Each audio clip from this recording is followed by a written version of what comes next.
मित्रांनो, आता आपण क्वेश्चन 5 मध्ये 4 सॉल्व करूया. 4 मध्ये बघा आपल्याला काय करायचं आहे. Area of triangle ADC upon area of triangle PQC या दोन ट्रायंगलचा रेशो काढायचा आहे. चला, area of triangle ADC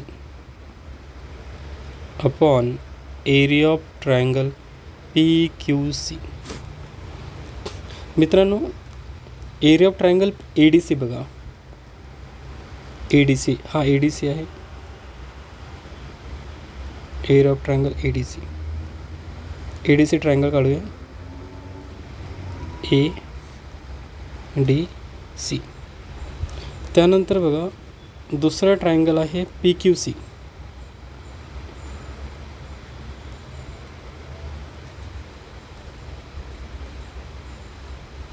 PQC. मित्रांनो, या दोन्ही ट्रायंगलमध्ये कोणतीच साईड सेम नाही, कॉमन नाही आहे. तर DCला आपण बेस घेऊया, हा बेस झाला, आणि ADला हाईट घेऊया, झाली हाईट AD. QCला बेस घेऊया आणि PQला हाईट घेऊया. मित्रांनो, तर तुम्ही बघू शकता की दोघांचे हाईट पण इक्वल नाही आणि बेसेस पण इक्वल नाही. So triangle ADC and triangle PQC have different heights.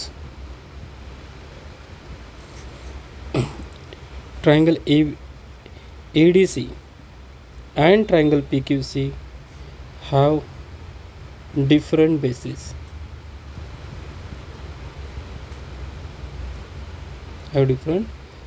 मित्रांनो, हाईट्स पण इक्वल नाही आणि बेसिस पण इक्वल नाही. तरी तर आपण प्रॉपर्टी 1 अप्लाय करूया. मित्रांनो, प्रॉपर्टी 1 आहे, we know that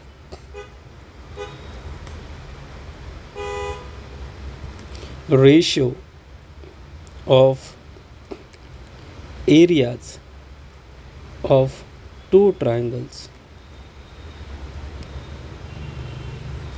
is equal to